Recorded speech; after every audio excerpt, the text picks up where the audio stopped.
model, which really was needed to help stand up some mitigation measures. In any type of crisis response model, mitigation generally is the very first things that providers, entities are going to start to do.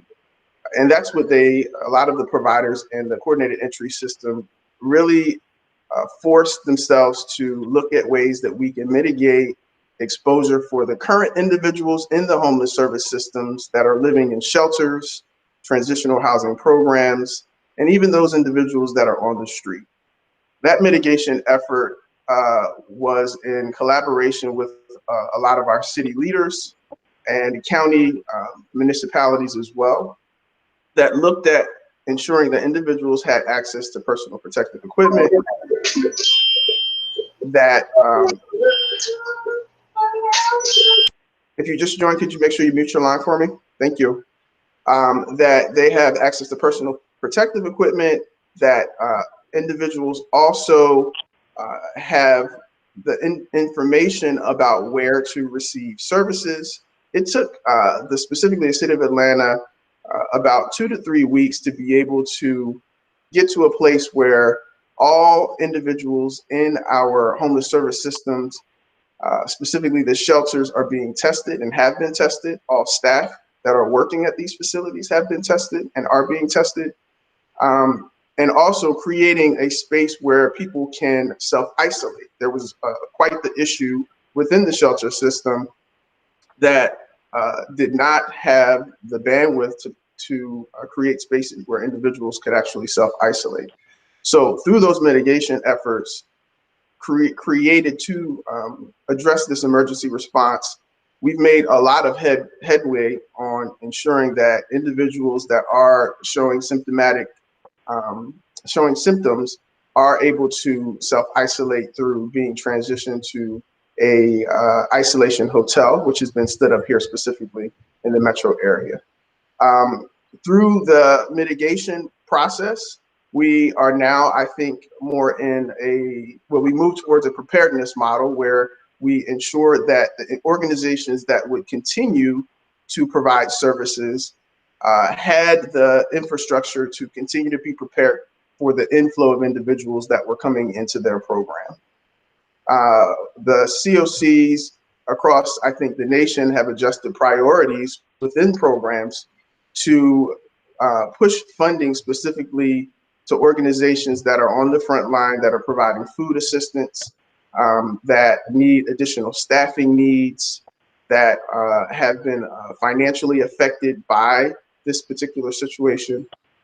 And I believe that we're seeing the response efforts now adequate to be able to understand and also respond well to the inflow of individuals that are still needing assistance and seeking assistance. What that's going to continue to require as things change on a daily basis is that we are flexible and are responsive to the things that we may need to change as new information is provided and as more individuals are presenting for different needs. One of the things I think that was very helpful specifically for the folks on the ground, generally that are receiving funds from HUD and the state through the Emergency Solutions Grant programs, which many of those programs support your emergency shelters, your transitional housing, your rapid rehousing programs, and your permanent supportive housing programs. These waivers that were allowed and pushed down from the federal government. These waivers, which are listed here, really help the on-the-ground providers to be able to continue to do their work, but also do their work in a safe manner and provide options for individuals to continue to flow through the system. The last thing we want to do is bottleneck the coordinated entry system where there are people that are already waiting for services and there are not providers that are continuing to move people through the process. So these waivers that HUD has provided COCs and organizations that receive COC money and ESG money allows for things to continue to move and for those spots that people need that are maybe high risk that are still on the street, an opportunity to get under roof into some shelters, and then also for rapid rehousing organizations like PCCI to be able to continue to move people into permanent housing options. These are just a snapshot of some of the waivers that were allowed through HUD. And I know specifically that Atlanta COC has submitted for the majority of these waivers, and my organization personally has submitted for them as well. I think one of the two of them that I'm going to point out specifically, I think that are extremely important, is the HQS inspections. So allowing for physical, the initial inspection to be done on a virtual basis has been very helpful to ensure that we're able to still move people into housing without putting our inspectors potentially in harm going out into the community and doing the inspections of the units. And then the 1 year lease requirements has been taken down to 6 months, which has been very helpful, providing a short-term lease for individuals whose income may be not as strong as it was before the situation, allows for organizations to be able to get people in housing a lot faster. There's a link below, and we'll share this, this PowerPoint presentation with you all to take a look at any specifics that are related to those HUD waivers, and also the process for organizations to be able to submit for those waivers. One of the other things that has came down the pipe is funding from the CARES Act. That specifically is for emergency solutions grant money, which covers a lot of the activities that I mentioned before. I just chose some of the highest funded areas specifically that received an injection of funding for this CARES Act. Georgia is on here, that received close to $25 million statewide for emergency solution grant. So that is important to know, that there will be additional funding that is on top of the existing funding that organizations are already working with, that we should see soon hitting our front line. So know that there will be additional resources coming out to assist our families and our young people as they continue to struggle through this situation. There also is a link that is attached to the right-hand side of the slide that'll take you to the specifics of where that $25 million has gone to within the specific continuum of cares. So here's my call to action for you guys. Eviction moratoriums you've heard about, and that's something that I think is important that we continue to elevate to your governors, your state representatives. We need to continue to ask for these eviction moratoriums. However, we also need to be mindful of the fact that the rent will be due at some point in time. So while these eviction moratoriums are helpful, we need to make sure that we're also encouraging our families to pay what they can pay and set up some type of payment plans, because at some point that rent will be due. Prevention assistance, that's going to be the next iteration of the program money that you're going to start to see. There's going to be a bubble at some point for folks needing more prevention assistance. So that's what is going to be able to help ensure that individuals that are affected financially can remain in their housing going forward. More personal protective equipment is also a big need. So we got to make sure that not only our frontline workers, but also our clients that are actually moving about, trying to look for jobs, taking their kids back and forth, excuse me, to childcare facilities that may still be open, have access to those personal protective equipment. So if you have those things that you're able to share with clients, I think that's very important as well. And then lastly, more funding. More funding, we need to ensure that we're asking our localities for more funding to ensure that when we do see these spikes in the need, that there is opportunity and resources there to address and respond to the need. Thank you again for listening to me briefly. We have some good presenters coming after. I just want to say be safe and be well. And here's my contact information if you have any specific questions related to things that are going on here in the Metro Atlanta or the balance of state in Georgia. Thank you again, Tisha. Thank you, Jimmy Yu. And for all of you who may have joined just a little bit late, just so you know, we will have an opportunity for you to ask questions. We're going to be starting on our second presenter. If you'd like to put your question in queue, you can do so by typing it in the chat, and I will take those as they appear in the order after the presentations are made. So Tambra will introduce herself and start her presentation. Yes, hi, my name is Tambra Chamberlain. I'm a school social worker from Moore County Schools. I do not have a presentation, but these are some of the things. What I wanted to do was focus on what are some of the schools as a school social worker, what are we doing to assist during COVID. As a community mobilizer in rural areas, I think that is one of the most crucial areas. And as a school social worker, one of the most difficult things was making sure that the research-based evidence was out there, that we had numerous people come and asking how can they help, what can they do, why hasn't anything been done, because we are rural.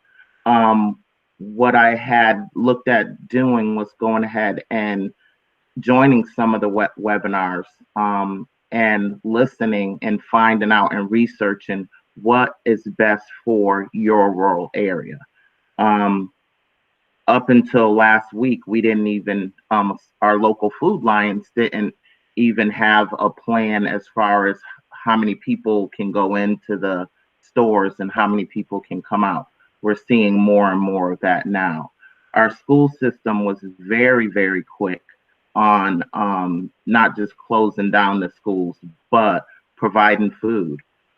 So lunches were provided that first week we were out, and we stopped within the first week of March.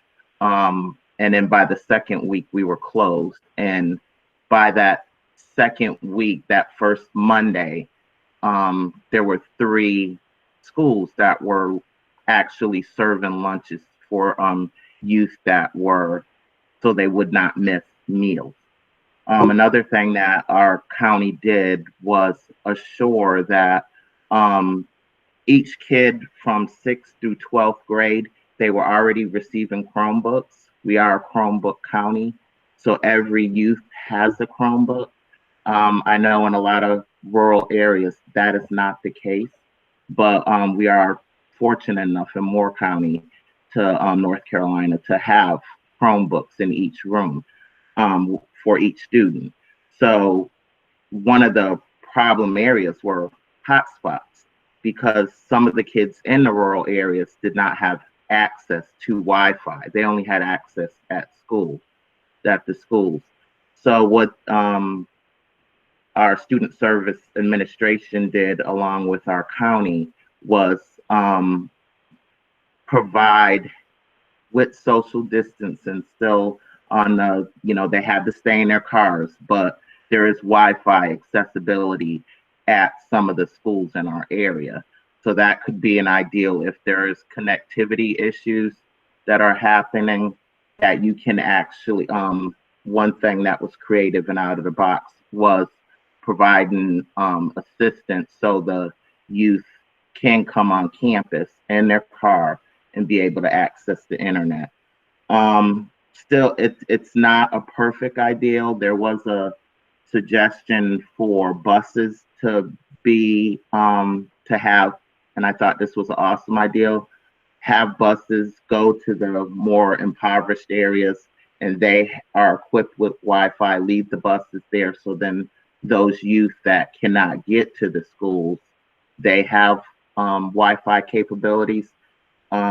If they do not have, I'm finding that if they do not have any type of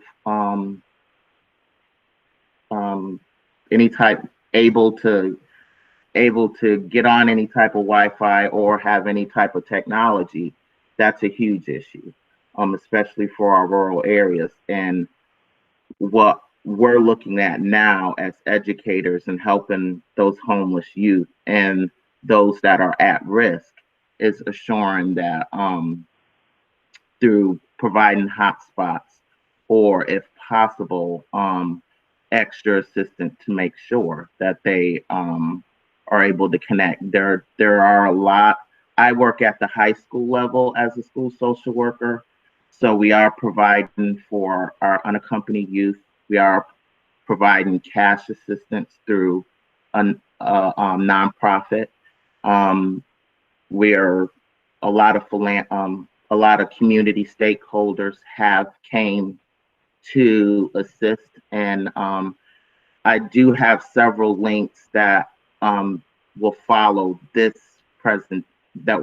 presentation, and they're specific to rural hubs because it looks very different right now as a volunteer on a board, and then also as the youth committee lead for our Balance of State Continuum of Care.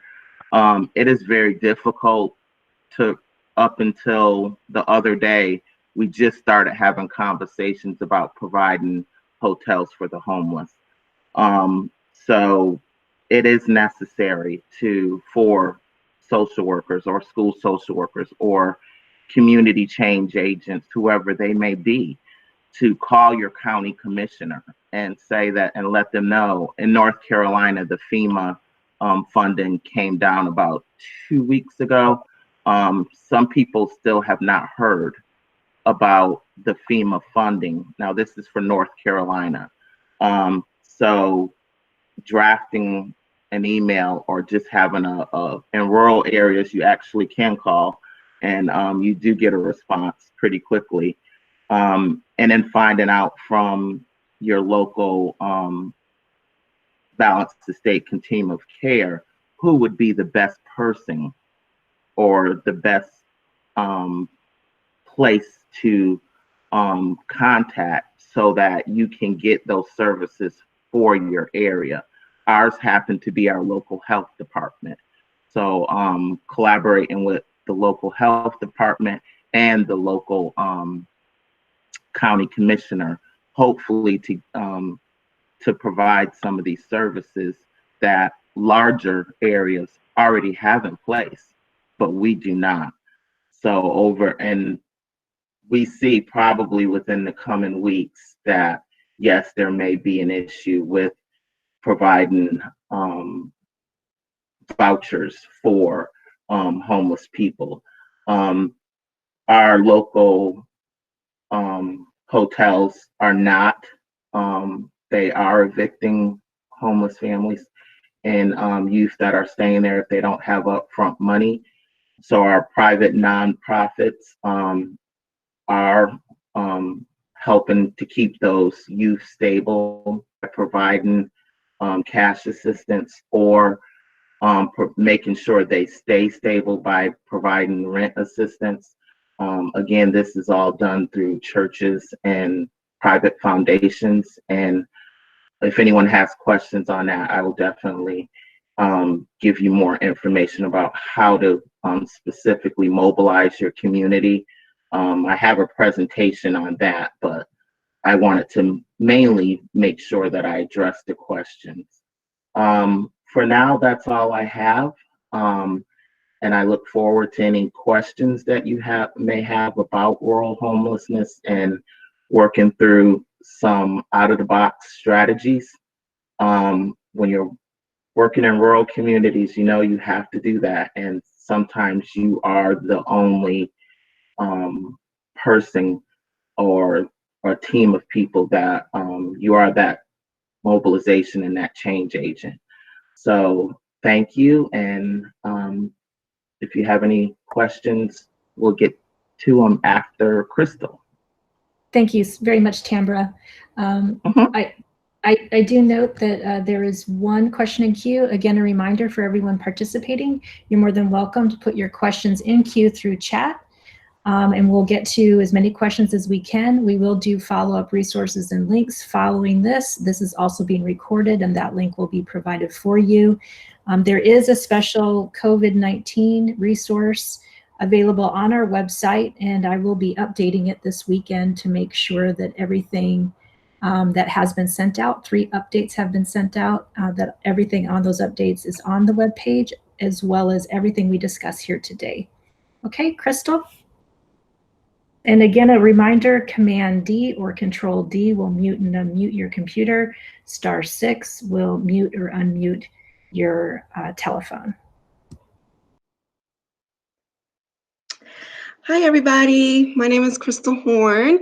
Before I share, if you guys have access to your chat pod, I just kind of want to know who we are talking to today. So if you are a homeless liaison or a school social worker, can you press type H in the chat pod if you are a homeless liaison or a school social worker?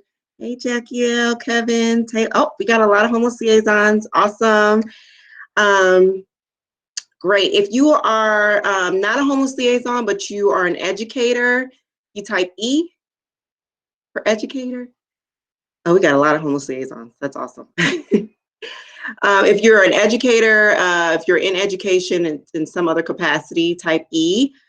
And if you have another position that is not an educator or homeless liaison, just go ahead and type in what your position is. But it's great. Service provider. Oh, hey, Jimmy, you. Awesome. Okay, so we got a lot of homeless liaisons so far. Awesome. Yay, a lot of homeless liaisons. Okay, great. So I'm glad because I am actually a homeless liaison as well. So this will be geared toward you all. And then if we have other people who are here with us, hopefully you will also find this very helpful, and feel free to ask any questions if I don't address what you would like to know, and we'll definitely try to answer those. So hopefully you guys can see my screen. Let me know if you cannot. I will go ahead and start presenting. All right, so again, my name is Crystal Horn. I am school social worker and homeless liaison with Georgia Connections Academy. And so I'm going to talk to you guys a little bit about the virtual difference. So I've been working at Georgia Connections Academy for the last 6 years. And so some of you may be familiar with virtual schools, some of you may not. We are completely online. So I've been doing school social work and homeless liaison work. And I'm also the foster care point of contact. Completely online for the past 6 years. So I've probably called on some of you guys for assistance as well. So hopefully I can help you guys navigate this new world that we're in. Just a little bit about Georgia Connections. We are a state charter school. We're authorized by the State Charter School Commission of Georgia, founded in 2011. Right now we service grades 5 through 12, and we're open to students throughout Georgia, but Connections Academy serves students throughout the United States. And we even have some international schools. Our office is in the Atlanta area, and we're tuition-free public schools. So we have teachers, social workers, counselors, principal, and all that. But it's all virtual. So what I want to share with you all today, since you guys are all homeless liaisons, I'm going to breeze through the first part because you guys probably already know a lot of, what our requirements are as homeless liaisons. But I just want to talk to you a little bit about how it's different now because of COVID-19 and how we can kind of pivot a little bit to offer what our services online. So this is just what I'm going to go over. Okay, so what we do at Georgia Connections Academy to identify homeless students may or may not be a little bit different from what you guys are used to. So for us, the thing I can stress the most is having some type of online survey. Even if you're doing identification over the phone, you still want to have some platform online for families to access over either using their smartphones or their computers in order to gain access to your school. So you can use Google Forms. If you don't have any other online platforms, you can use DocuSign, whatever your school is currently using, and put the link on your website. And of course, the most important question would be describe your current living situation, and then you would list here. The reason I like Google Forms is because it will bring up an Excel spreadsheet for you where you can sort by the different answers. So if they're renting their own place or if they own their own home, then you can filter those people out and only deal with the people who say that they are in a potentially homeless situation. And you can flag those students as potentially homeless and reach out to those students. For those who don't have internet, you can do this over the phone, but I would suggest that if you do it over the phone, you put it all in your online platform. So again, you have that right there to sort through. All right, so once you determine that a family is homeless, virtual enrollment. So these are just some best practices that I would stress. Of course, you still want to immediately enroll the student and consider the best interest of the child. So I know some schools right now are more equipped than others as far as technology is concerned, with giving computers or tablets. So if there's a school in the area that's more equipped than yours, then use that best interest to determine where that student should go, where it would, especially if that student doesn't have access to technology already. And then this is also where we got to work together and see, okay, do I need to call the school social worker in this school or school district and see if this would be a better fit for the student because they might need that resource. For determining courses, of course, we know, especially right now, the families may not have access to their records. What we do is we take what the parent is saying. So if the parent said the last grade completed was 8th, sometimes I will reach out to the homeless liaison or school social worker in that district to try to see if they know, if they're familiar with the student, and try to confirm that way if we're not able to get records. But we will let the student know that, hey, we will take whatever you are saying, but if once we do get the records in, we let the parent know that we may have to make changes if needed, if we see that, the student is actually not in the grade that they said they were. Okay, so another best practice that I would say, if you have new students, hopefully this will not apply to next school year, but we don't know. But one thing that we employ for even students coming in through the year is a welcome call. So for this welcome call, it can be a group call. It can be so like what we're doing right now on Hangouts. It can be a individual call. Just, of course, you have to have a way to make sure that the student's identifying information is hidden. But it's really important to have that contact with the family when they first enroll, especially if they're homeless. So this would include an introduction to the liaison and your contact information, review household information, review your student placement. So what classes is the student going to be in? What's the teacher's names? Record the best time for contacts and make sure that you have the correct information, because we all know as homeless liaisons, a lot of times we don't get the correct information. You can ask them, is this information going to change? Is this phone going to be good, 2 weeks from now or next week? Is there a possibility that you might not be available, and maybe get an emergency contact just in case. A basic needs assessment and to see if resources are needed, because as you know, sometimes they enter the school and you may not find out till like 3 weeks down the line that they don't have a computer. So that's why the call is so important if you can. And it doesn't have to be you, it doesn't have to be the social worker, it can be anybody in that school, but you as a social worker or homeless liaison would be training. Okay, so coordinating resources, I'm just going to go over some of the things that we have done in the past to coordinate resources virtually. Okay, so communication, again, make sure that your resources within your school are going to be your first point of contact. So make sure that when you do have a homeless child come into your district, that you are communicating with those people that need to know. So you're going to communicate with the teachers, counselors, and any other personnel, such as the principal, that would need to know that this student is experiencing homelessness.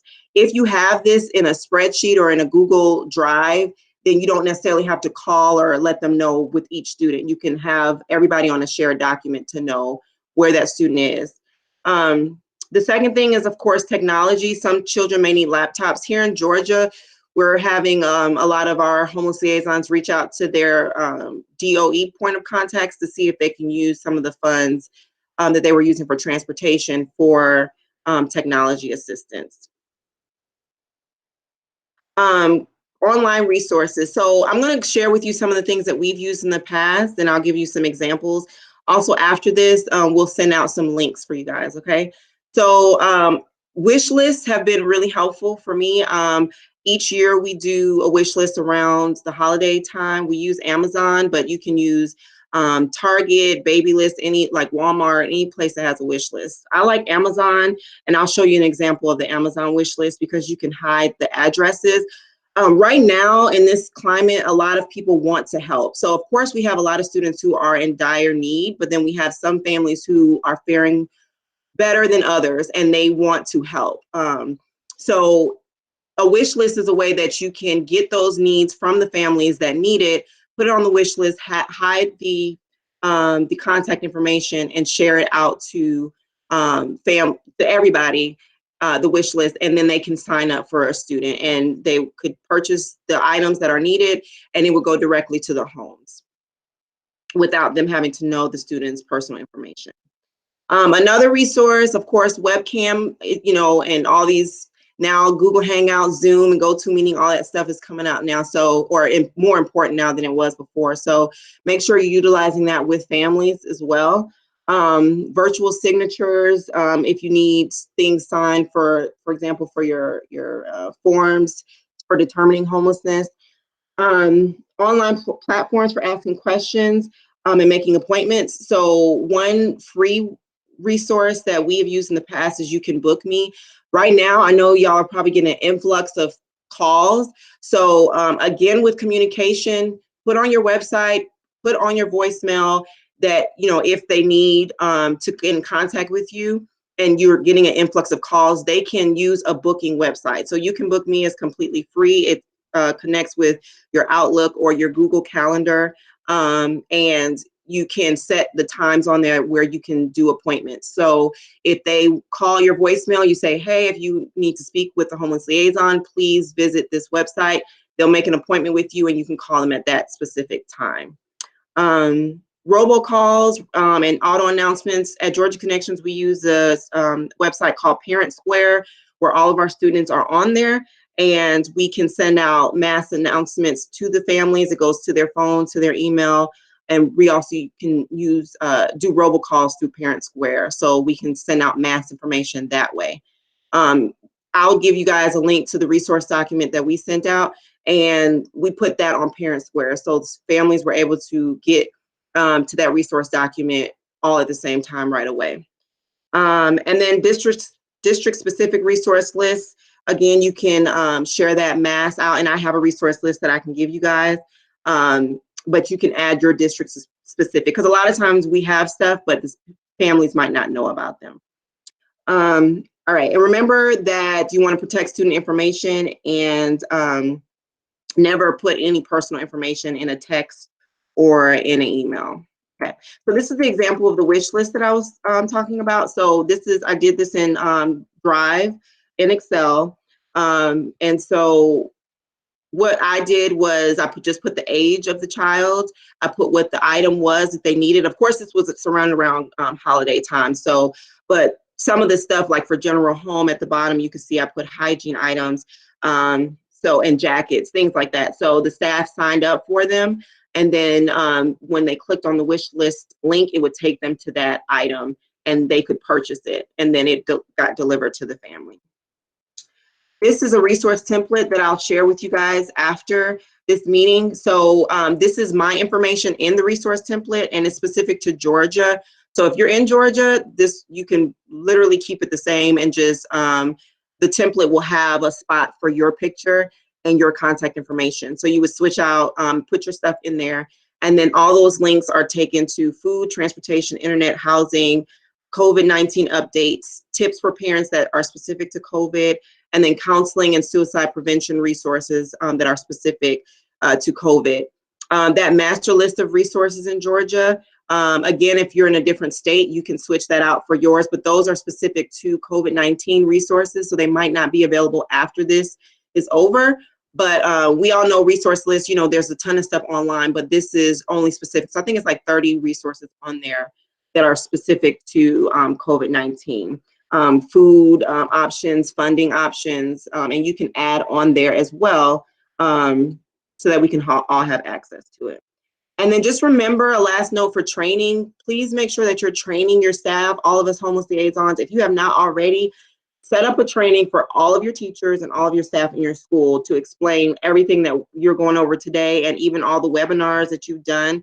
make sure that you're training staff on that, because a lot of times they're the first point of contact.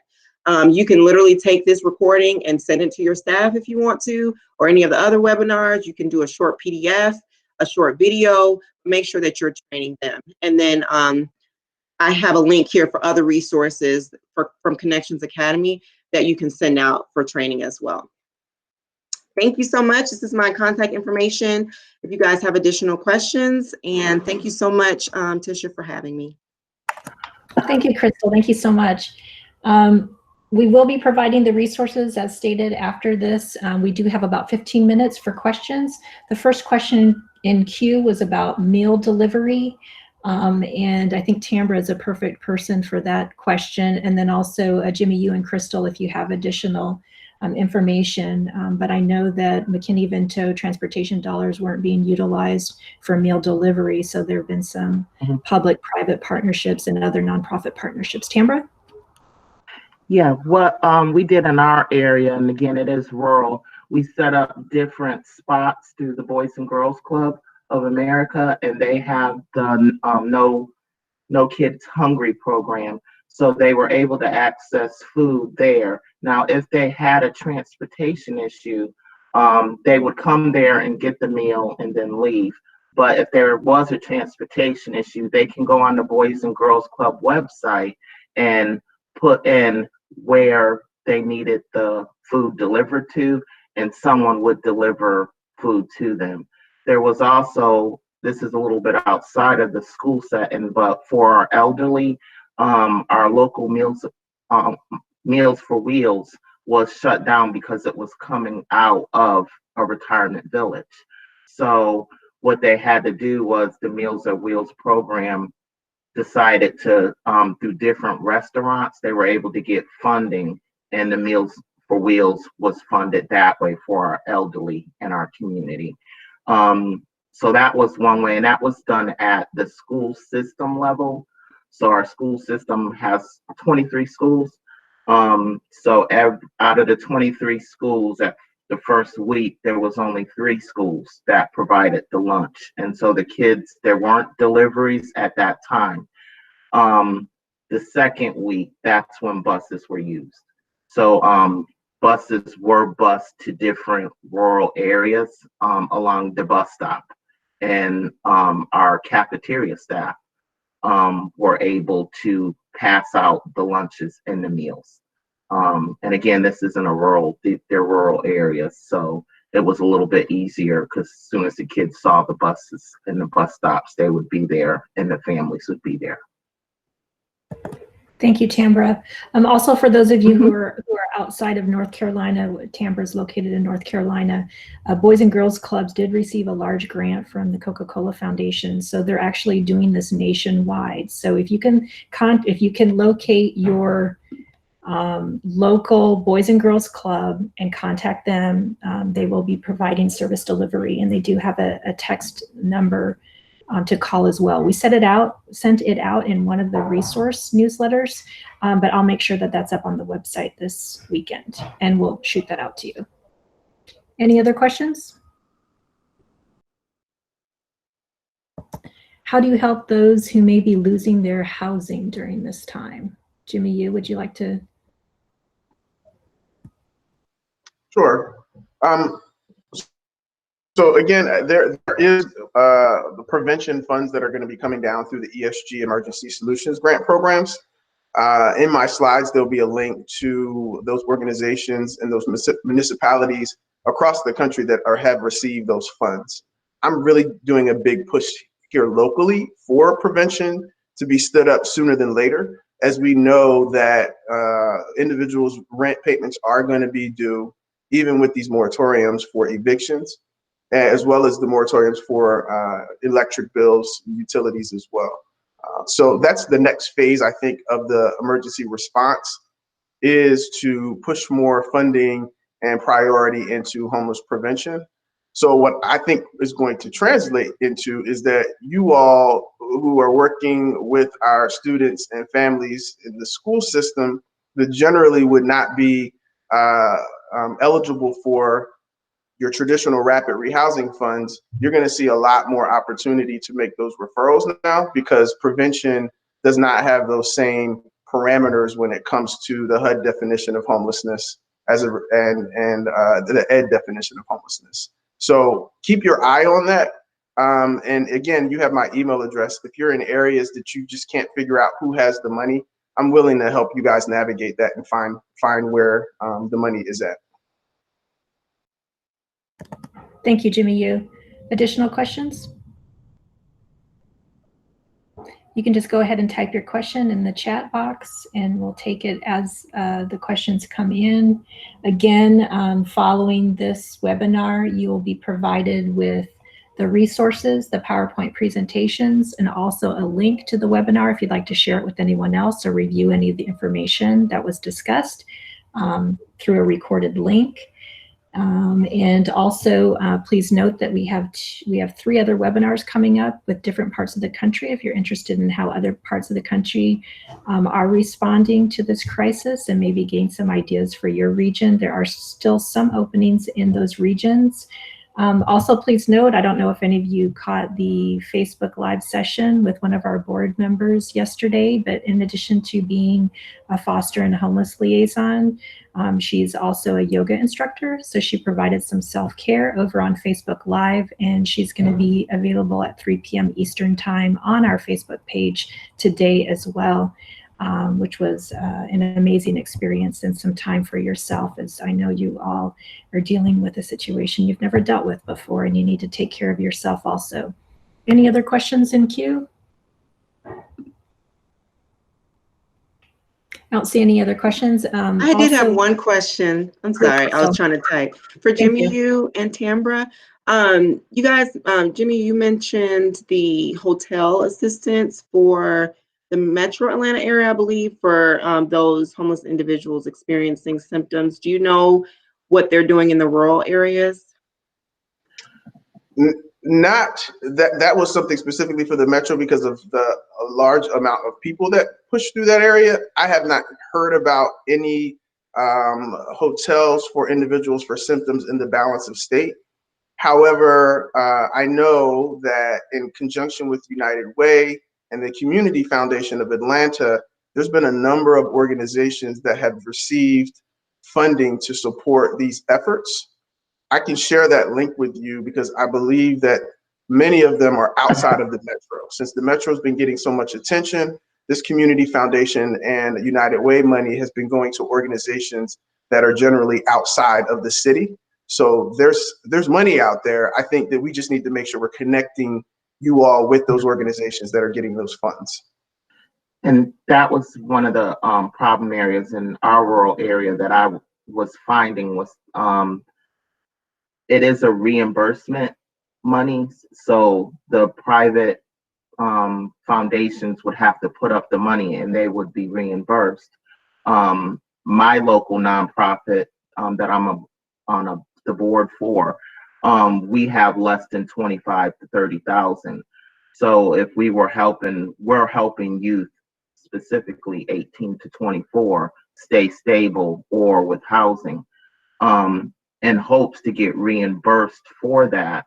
Right now, we're not looking at any reimbursement for it, but we were told to look at through our local health department, because we are not a hotspot area, but we do have 24 cases in our district. We are looking at, well, what if through the health department, what if a family is suddenly had to be quarantined because someone was ill and just one of the members had to be quarantined? This would be a good way. As for the health department, looking at it through medical eyes, not necessarily just the homelessness, that we would need these services for the short term, for that 2 to 2 week period. So that's what we're looking at for our area, is specifically for homeless. And then those rural areas, we do have unsheltered that live in tents with mental health issues. And they do not, we have to respect the rights of them, right? So with respecting their rights. We're looking at different encampments, possibly providing new tents, or using an encampment campground area and that has running water and provide resources. This is a lot of out of the box thinking, but we also have to respect the rights of the homeless, because it would be very difficult to get some of them tested because the way the test is administered. So making sure that we're respecting their rights, but then also leading them to safety through diagrams of how to set up your new tent, things like that. Thank you, Tambra. I don't see another question in queue, but I know that there's been another issue that we do have some potential solutions for that we discussed amongst our board members, and that's in regards to connectivity, internet connection for our students.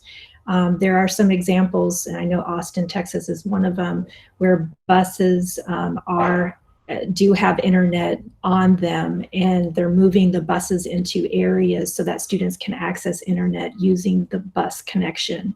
I know that some schools and school districts are also allowing students to come to the parking lots and gain connectivity from the school using their Wi-Fi.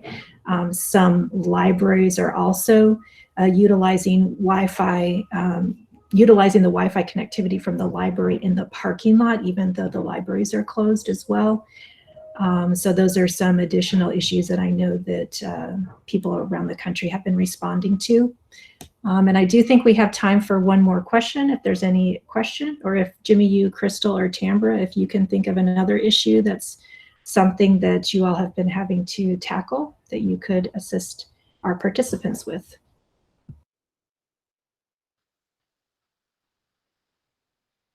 I don't have a question, but I wanted to just express my thanks and gratitude to you all.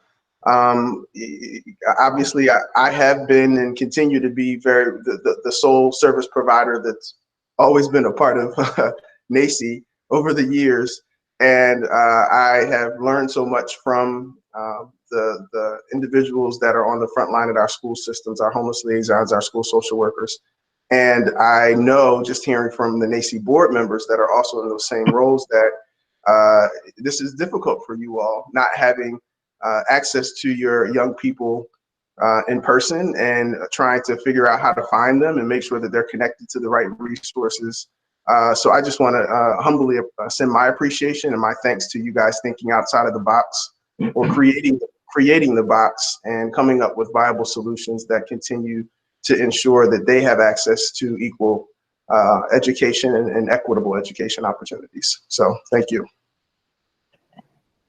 And I'd just like to add that what I have found through being in a rural area is because we are so rural, we have a lot of our assistance and help through faith-based entities. I'm in Moore County, which is a little bit more affluent than some of the other rural counties, but the people in this county are, by the third day, people were already rallying. How are these kids going to eat? How can we make sure? And working with our schools, and a lot of the volunteers are parents and teachers, just coming together as a community of less than 100,000. So it is the rural communities is my heart, and just seeing through this COVID what we're able to do together, and being in this together, and people making homemade PPEs, the homemade masks. I have a reversible, very fashionable one, and not selling them. They're actually giving them to people. So that's been one of my biggest blessings during all of this, is looking at how people can come together. It is a struggle, but we'll get through it. And I just want to add, thank you again.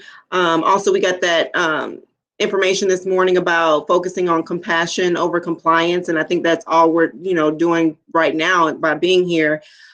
Just to offer, if anybody has any questions, please do not hesitate to email me or call me, because we really just need to stick together right now. I know it's very difficult sometimes to, like, you know, just to ask people for help and to really mobilize the community. That's not always everybody's strength. So if we stick together, we can definitely get these resources to the students. I know one issue that we've had is just with all the students coming from brick and mortar schools, the sharing of the computers. So even though we have students who may have computers, they may have brothers and sisters now that are coming in and they don't have computers. So it's like 4 students sharing 1 computer. So, you know, if we can all work together to understand that students may want to work, but they might not have the opportunity to work right now, and just, you know, being compassionate and focusing on those basic needs first, food, shelter, water, you know, making sure that they are in a safe space first, and then the education, of course, will follow after that. So again, just thank you guys so much, and feel free to contact any of us if you have any questions. Thank you, everyone. Thank you for joining us. Please be well and be safe. If you have any questions that you'd like to get to anyone, please go ahead and feel free to send that to me as well. You have my email address, and I'll make sure you get connected to the right person and the right resources. Be careful. We love and appreciate all of you. We'll talk to you soon.